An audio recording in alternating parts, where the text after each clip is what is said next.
Welcome back to the channel, everybody. So let's introduce you to my official pace car. It's a 1978 May the 28th Corvette C3 limited edition pace car. Now this is not the actual pace car that led the NASCAR Indy 500 race, which have all of the there is its actual edition number, which is out of 6,502 made in the US of A. This is number 1,117. And there's some brochures I've been able to collect over time. So yeah, 1978, that makes the car 46 years old. And I've owned the car now for over 3 years. I bought this car unseen, because during the time it was a full-on COVID lockdown and the car was at least 200 miles away.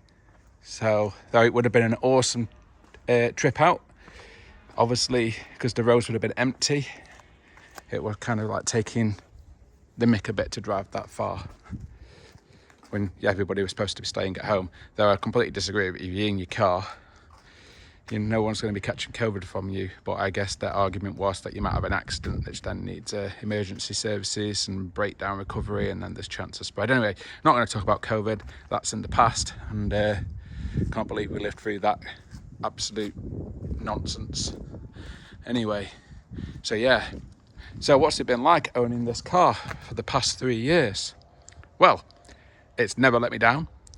Obviously, it's not my daily driver. You could daily drive it if you had a big enough wallet to keep filling it up. It averages probably 12 to 16 mpg, pootling around town. On a run, maybe low to mid 20s. It's not the end of the world. It is only obviously a small block V8, a 350 from Chevy. It's a completely original car, numbers matching, so still got the original engine. This is an L82 edition, which means it's got forged pistons, 220 horsepower from the factory, and it's also got the Gymkhana suspension upgrade. We'll talk a little bit more about that shortly. So yeah, 3 years, no issues. Running cost extremely minimal, because here in the UK with a car that's more than 40 years old, there is no road tax, so it costs zero to tax every year. There's also no MOT requirement. I actually do get it MOT just for my own peace of mind, to make sure that everything on the car is okay, the brakes are okay, there's nothing, there's no rot developing. But the car's been absolutely reliable, no issues. I have spent money on it, but mainly modifications actually. So the keen-eyed might actually spot that this car's sitting a little bit lower than your regular C3. Now, I've committed a absolute crime, because to lower the front of the car, I literally just took one coil off the front springs. I would normally never ever recommend doing this on any car. You're not supposed to chop springs. It can be unsafe. But the reason I did it on this car was because, being a Gymkhana suspension car, it had very heavy duty front springs that were extremely tall. So let's just say lobbing a coil off them was not impacted them. I had a professional mechanic do it. He said it was fine. We lobbed one coil off and the front end dropped to the height you see now, which is great. The rear end is adjustable. That's where it sits at the moment. Some might think that's a little too high, but I actually quite like it. I don't want the rear sitting lower than the front, because that's not how you're supposed to set a car up. It's supposed to be perfectly level, or a little bit of rake going towards the front to have a car turn in. Now on the rear, this is where I spent money. Yes, because when I got this car, Gymkhana upgrade, I expected it being an American car, to it to be riding super plush and super soft, and no, it was like being in a bloody track car. So what you can see there is a composite rear leaf spring, which is what Corvette was starting to fit, I believe, 1982 onwards on the C3s, and became common fitment on the C4 generation Corvette. That saves a huge amount of weight, but it vastly improves the ride quality of the car. And the way you adjust the height, you can see there's a nut at the bottom there. If you turn that nut out, you will lower the ride height. So you see there's actually still a little bit of adjustment on that side, But I always like, for safety reasons again, I always make sure there's at least 1 or 2 threads showing at the bottom so that the nut is completely on. The other modification that I did was I took out the stock factory GM AC Dalco dampers and fitted a set of Bilstein dampers. And now the car actually handles better than it did on the Gymkhana bits. Obviously, we still got the Gymkhana springs in there, but the car rides substantially better. It's a nice car to drive now, even on British roads. You know, it's just a nice car to drive. You can hustle this Corvette down a national speed limit road, and believe it or not, I still get people in their modern cars holding me up. I think that people who can't manage to drive at the national speed limit, or idiots that are doing 30, should be ashamed of themselves. Well, even truck drivers, you know. I always laugh when a truck driver gets held up by somebody in a car on a country road. Yeah, nothing holds up this car. Obviously, it doesn't handle, you know, it doesn't handle like a modern car, but you can drive it at 60 mile an hour on a British B road reasonably fine and that. So yeah, car has removable T-tops, which is obviously Corvette trade.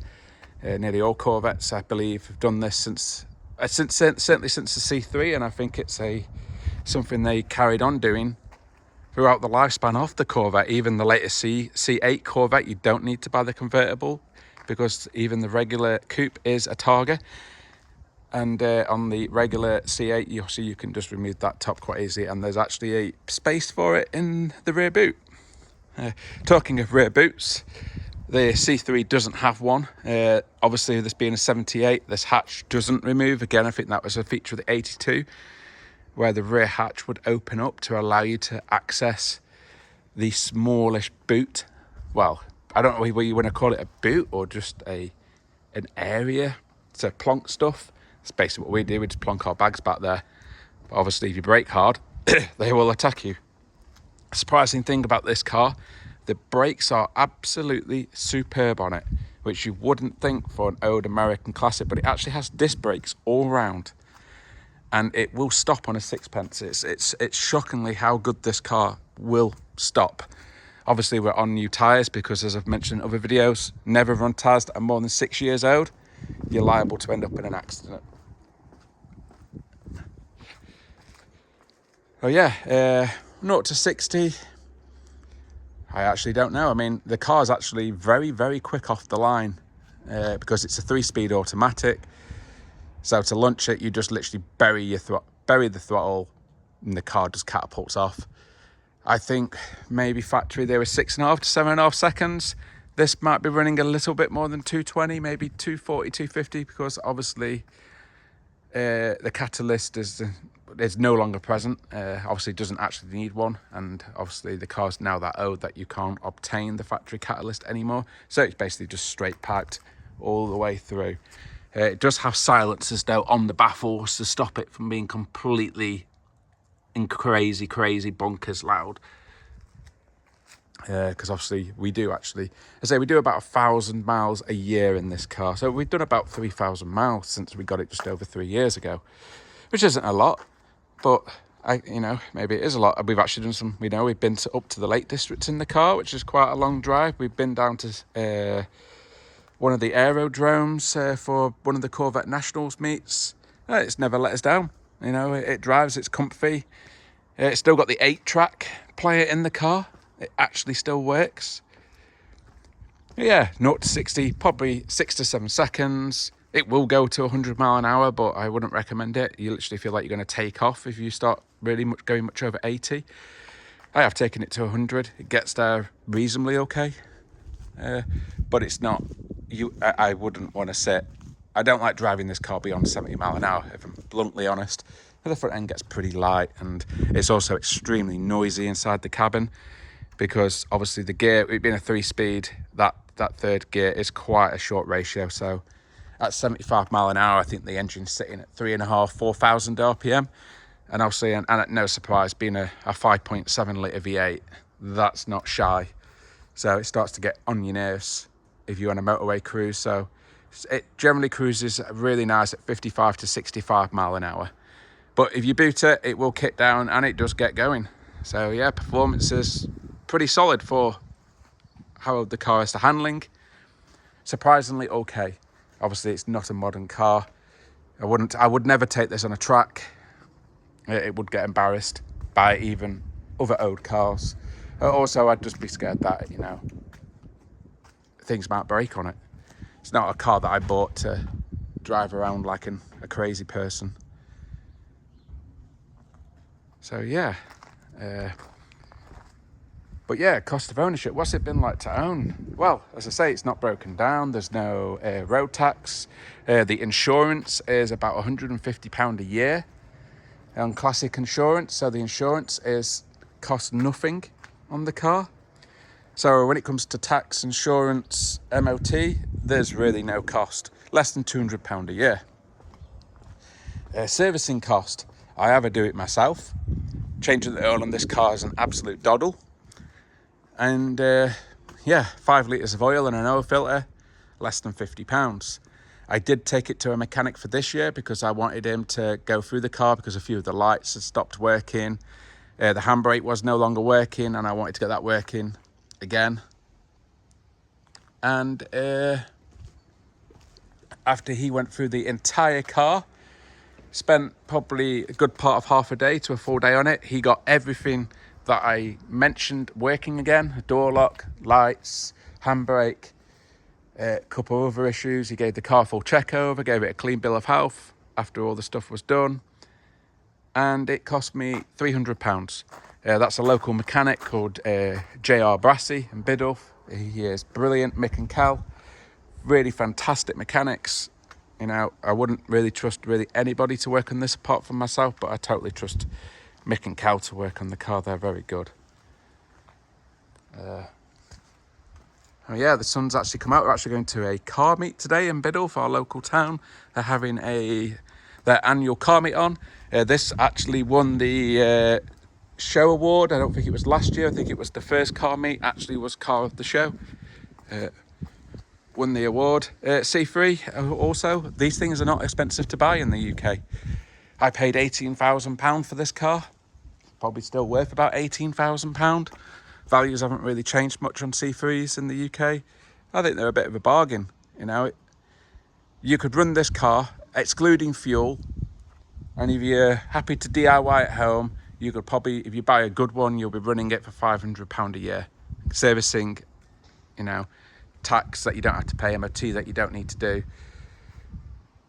and insurance. So, and if things do break on these, like I say, I think the Bilstein dampers cost me £300. The composite leaf spring, that was expensive because they are made to order. So that was obviously quite a bit more. I think that was nearly £1,000 by the time it had been shipped to the UK and paid the taxes on it. So yeah. What else can I say? Let's show you the interior of the car, as I say. And we'll pop the engine as well. Right, it's not a show car, so I warn you now. This is more of a driver classic car. We got the interior. You see, everything works in here as well. All the lights work. So there's the 8-track. It still works. All of the gauges work. Here's the small area in the back, which obviously you can pull that to open it up so you can see in there. But you get a few bags in there.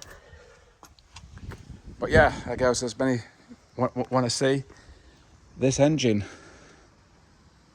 5.7 litre V8 small block.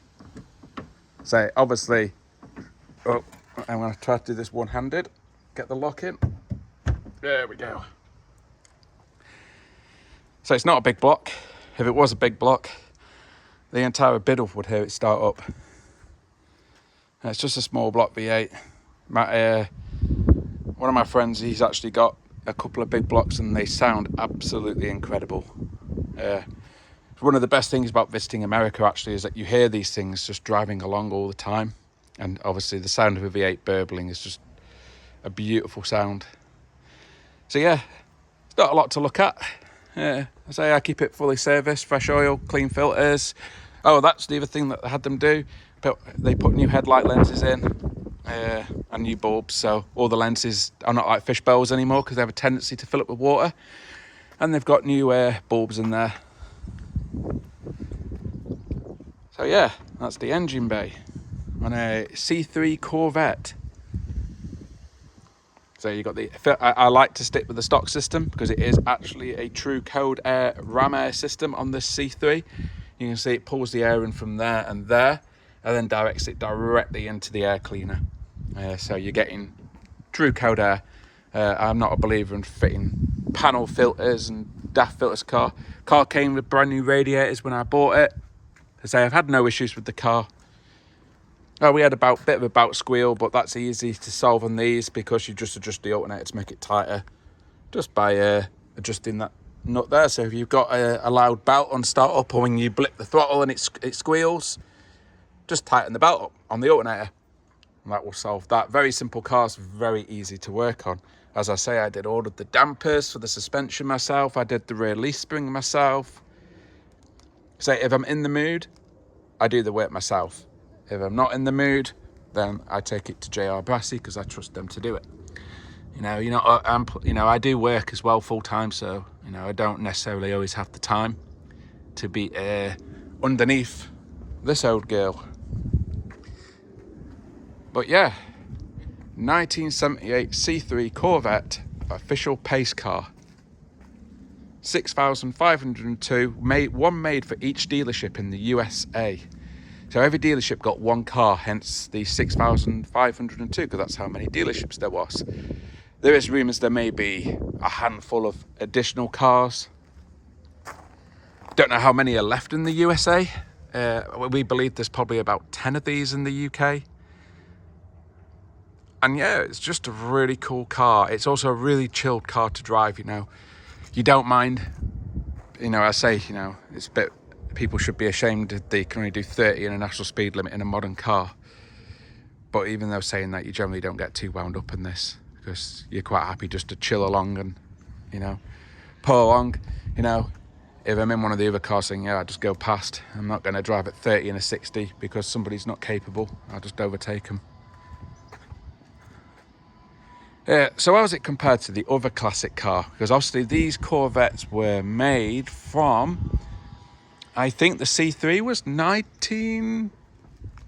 it was either late 1960s or very early 1970s. And I think the last ones were 1982. Now let's go to 1984, which saw the birth of the E30 BMW. This is in 1989, but chassis-wise, nothing changed on the E30 during those days. So the Corvette is probably the quicker car in a straight line. This supposedly about 165 to 170 horsepower when new. This 220, but is probably definitely knocking that out, and maybe even a little bit extra per se. It's straight piped. But the biggest difference that you notice with the BMW is that this car will sit and cruise at over 100 mile an hour. It's quite happy to be doing 100 mile an hour, which considering 1984, so if you got one of the very first E30s, these are now also 40 years old. This one's 35 years old. But yeah, these will happily sit at 100, especially if you've got the straight six. This is a 325i Sport. So this does have the 2.5 litre straight six, but any straight six E30 is happy to sit at 100 mile an hour and cruise along. They were great Autobahn cars. Again, I guess that was BMW's whole idea about them, that they could sit at quite high speed. The other really amazing thing about the E30 is the handling. This car handles amazing. Obviously, it's not going to keep up with a McLaren on a country road or an R8, but you will keep up with a modern, shall we say, hot, cool hatch. So by that I mean like an under 200 horsepower hot hatch. The handling on the E30 is amazing, and especially if you get the alignment done. Obviously, this car's got a bit of negative camber on it. They also make great track cars as well. Obviously, you could do with a bit more power in the E30 because, like I say, that 2.5 litre straight six isn't kicking out a huge amount of power at about 170 horsepower. But there again, I guess a lot of people will argue that that's got a 5.7 litre in it and it only kicks out just over 200 horsepower. They both sound amazing, but you can't beat a V8. It just burbles. This car sounds incredible. In fact, should we try to start it up? Let me try to put the bonnet down without it crashing down. So excuse the way I'm holding the camera. I'm doing this by myself. Just drop that down from about that height. Oh, that wasn't good enough. I needed to drop it down a bit higher. Let's try that again.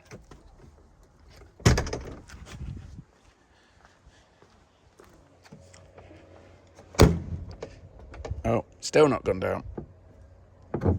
There we go. Just had to push it. And the problem with a black car, now I've put a mark on it. I don't like black cars, but when I saw this, it had to be done. So yeah, I was going to start it for you all, wasn't I? Yeah. The problem with a black car, you walk around it, you just cleaned it, and then you start seeing more marks on it. Let me just get this fired up for you guys. I say, excuse the... Oh, there's a wasp. Let's just wait for that to go. I hate those evil bandits. No, where's the keys? I've got the keys. So yeah, on these old cars, nothing fancy key-wise. Oh, come on. Literally just regular keys. No remotes. Obviously the car has run already, so there's no need to pump the gas. We just fire her up. And there we go.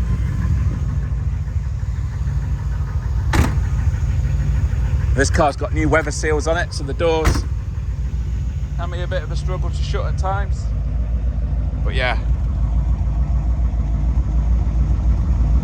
It does has a beautiful burble to it. It's not overly loud. It's just a sweet sound of America, as you would probably call it.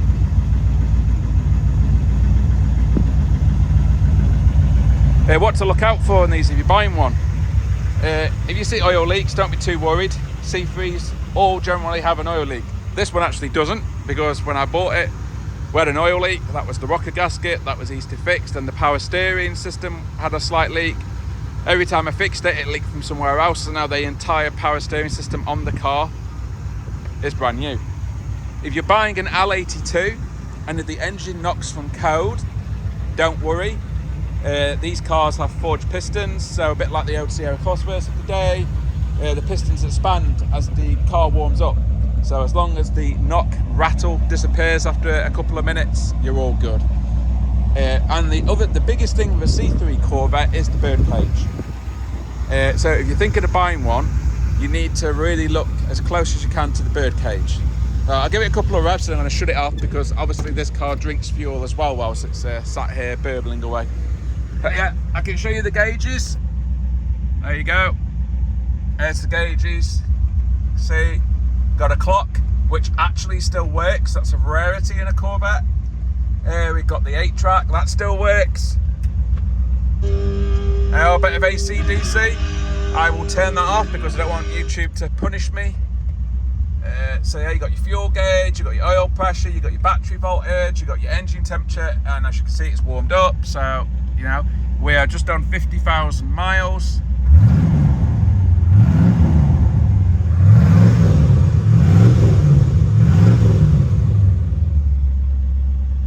And yeah, they make a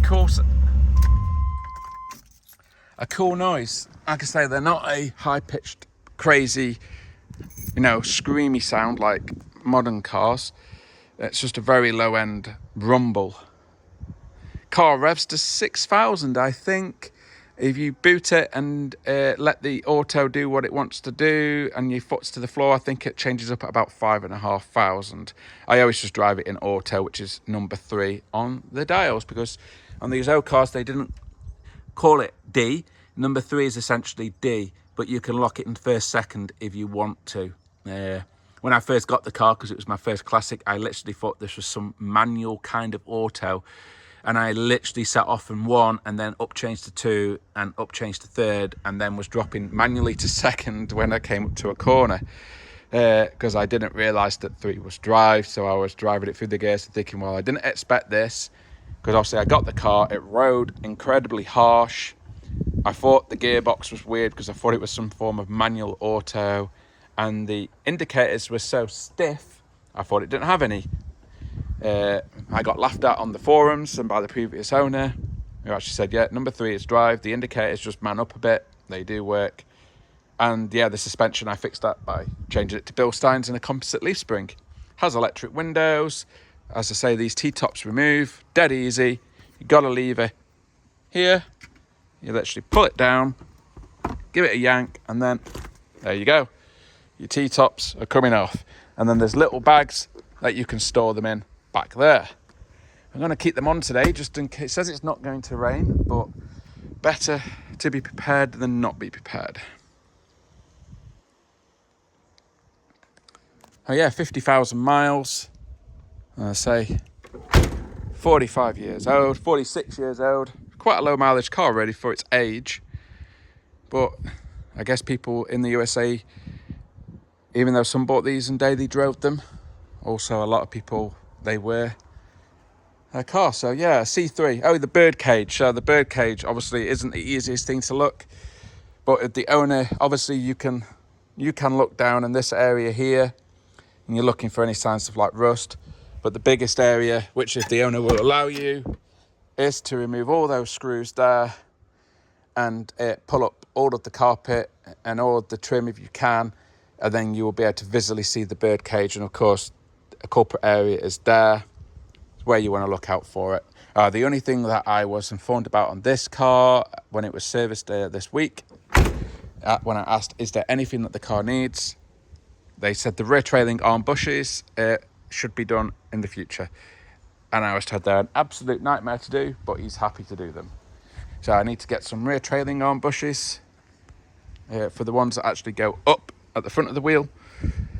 And we'll get them done probably next year.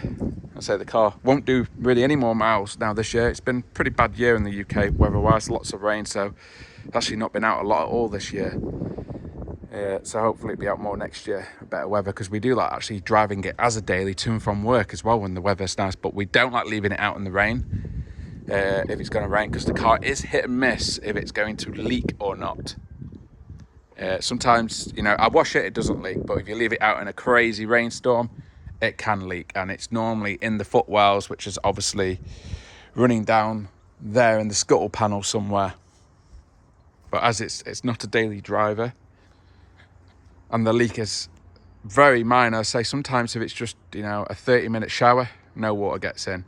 But if you were to leave it out in a 12-hour rainstorm, it gets a little bit damp. And when that happened at one car meet last year, because it was torrential weather and it was a very long distance drive in extremely torrential conditions, the footwell was ever so slightly damp. A lot of it though was actually because the plugs underneath had vacated, they had gone, so I have replaced them, so it may actually be okay now. But I just would rather not take it out in the rain, if I'm honest. It's not the kind of car, you know, it's a classic car, it deserves to be looked after. So yeah, that's my review of a C3 Corvette, and in particular a 1978 Pace car. Highly recommend anyone who's thinking about a C3 Corvette gets one. They are very chilling to drive, great fun, and they are extremely cheap to run. As I say, you could run one on £500 a year if you get a good one. Apart from fuel, the more you drive it, the more it'll cost, because as I say, they do drink fuel at quite a fast rate. But hey, that's half the fun if you ask me. You don't buy one of these and worry about economy. You buy it for smiles per mile. So as always, thank you for tuning in and watching. As always, I would really appreciate if you subscribe, like, and any questions at all about C3s or the other cars, or cars in general. I've been fortunate to have a lot of cars. Just comment and ask, and I try to reply in a speedy fashion. So yeah, that's my 1978 C3 Corvette Pace car. As always, thank you for watching.